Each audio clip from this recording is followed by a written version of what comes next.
always this idea of the parts and the whole, the parts and the whole, the parts and the whole. How do we get little parts together and that you're still trying to put them into this whole, if you like, in lots of different ways. So, you know, there's the ATM lessons themselves and where you feel you are in that process, in your own learning process in your ATM practice and in beginning to understand ATMs to begin to teach them as first approximation. Which reminds me, later we will organise, you will be teaching tomorrow and Monday your ATMs, so later we'll work out what's going to suit you, which group wants to teach when. You're also in this whole process of FI as well and finding this these parts and wholes that get delivered to you that you're all, again, trying to put together in your own way and knowing that it's always going to be constant approximations of what you're doing. So one of the things about especially the ATM that I just wanted to start with, so the ATMs you'll be doing this segment are at the end of year 1 of Amherst. So Amherst 1980, most of the ATMs you'll be doing coming out of that time. So Feldenkrais, you can see at this stage is really trying to bring things together. He's sort of bringing ideas that he wants to get through to you together, and at the same time he's really wants you to understand it in your experience. So when do we talk about these things? How much meaning do things have if they're not understood in your own experience? And that's again the ongoing challenge of Feldenkrais, that we can talk about things, but it's not until you keep understanding them more and more in your own sensory motor experience that they're going to make sense. So can you remember what we did last segment? I'm just intrigued. ATMs. Anything come to mind? There's something happening in the movement, Simon, there. There's something in his movement that's showing me what he got. Mm-hmm.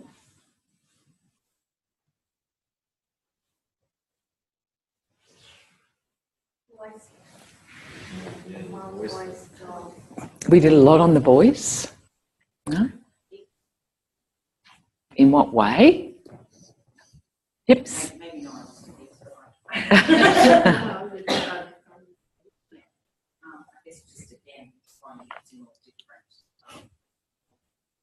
Positions and from different angles to try and engage. Mm-hmm. Yeah. Anything else? Because this gives me an idea of where your thinking is. So just keep. Finding the ground. So finding the ground. So you're actually much more in the sensory experience Of the ground. Yeah, and your breathing related to that. Mm-hmm. Mm-hmm. And I think it's relationship with the shoulder. Mm-hmm. Getting the word together and differentiation. What is it called? Differentiation. Differentiation. Yeah. Mm-hmm. What we did that. Mm-hmm. Exercise really sticks with me when we were lying on the side and we had our legs bent and we were lifting the leg head at the same time how much lighter it was. I actually took it quite frequently. So what made it lighter? I don't know, but I found like I put my back out a bit and it actually enabled me to turn with less pain with putting my back out. But having put my back out last Sunday and I was thinking of lifting and then I was third with it. Less painful than She's got her hand on her head and her hand down the back of her coccyx. So what made it lighter for you when you asked that? That movement, and I turned like that, and I didn't have back pain. It was really nice. Because these are the big questions. So you've had the experience. This is what I was just saying. You've had the experience. Can you now sort that maybe into something that lets you apply that anywhere? Because that's what this work is about. You know? Enable me to turn around to the other side. But you're not yet sure what you did. Yeah, I don't know how I did pain that I did it. But Huh? I'm thinking, how I want to turn over. Yeah. I think it's rotation around the axis. And you get some more with No. It's. Please speak, because this is where you can begin to really, because is it rotation around the, you know, if you know what you're doing, you can do what you want.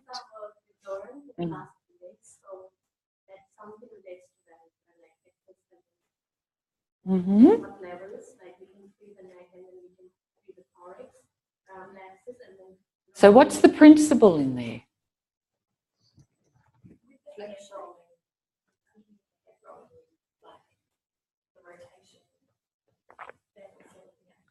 We did all the head rolling. Mm-hmm. We did a lot of head circles last segment.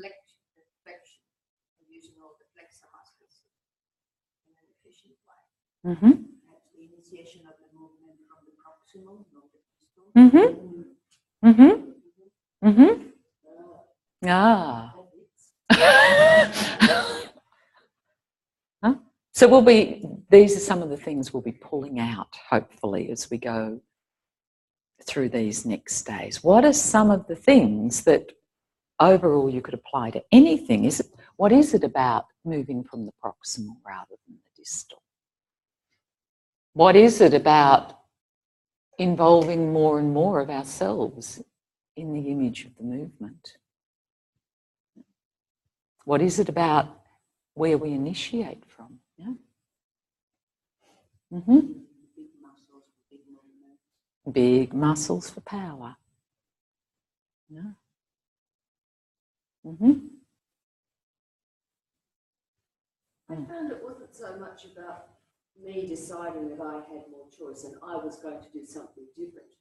I found it was that my system did something different, and I noticed that because it was different. And then I could go, okay, can I play with this little part of it or that little part of it?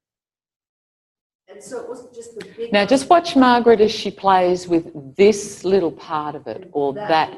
Is she really only playing with this little part of it or that little part of it? Parts to the whole Yeah. relationship. And that's what I noticed in my life. It went from playing with, I'm moving my body, to actually my life is moving. And it's not the same place. And I really like that. And I've learned the art of paying soft and curious attention. And it's effortless, and it doesn't just happen on the floor, it just occurs. Let's get a sense of that. Absolutely. So what happens to our attention? How are we organising it when all of a sudden, like Martina, everything all of a sudden becomes easy?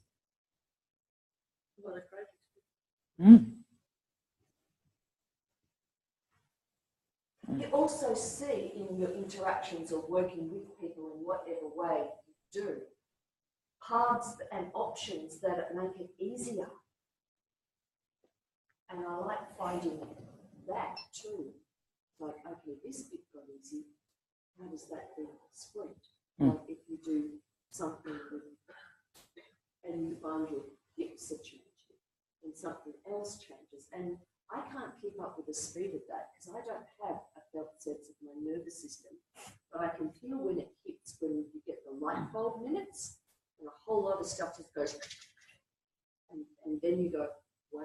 We absolutely recognise, wouldn't you all say we absolutely recognise when something feels aesthetically pleasing? Absolutely. We don't need anyone else to tell us. I think the puzzle I've got most out of it have used since that whole proximal distal thing, and also the intent for the movement. So playing with that gap between the intention and the action.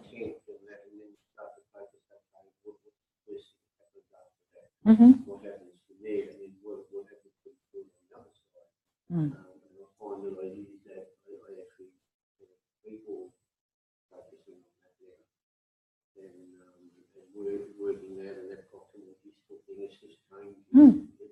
Mm. Mm. Mm.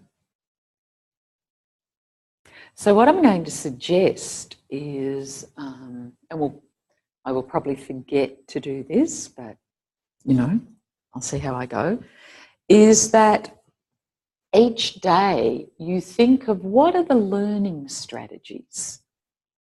What are 1 or 2 learning strategies you'd like to explore for your own personal learning today? What are the ones you'd like to engage in? So if we think of what those learning strategies would be, and people have already come up with quite a few, what would they be? What would be some of the things you could explore? Curious. Pleasure. Being curious. Yeah? Mm-hmm. What was yours, Margaret? Sorry? Pleasure. Looking for pleasure. Looking for pleasure. Looking for pleasure in your movement. Yeah? Do you want to write these down for me, Lisa? So being curious, looking for pleasure.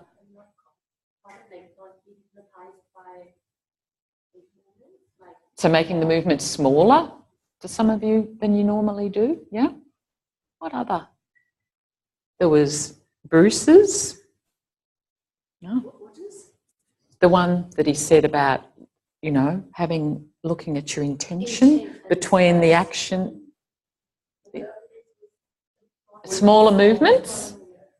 What other ones can you come up with? Soft focus. Yeah.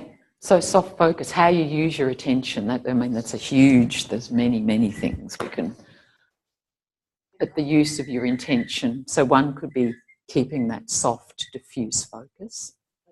It really suits that saying, the sum is, the whole is bigger than the sum of its parts. That's very appropriate for what's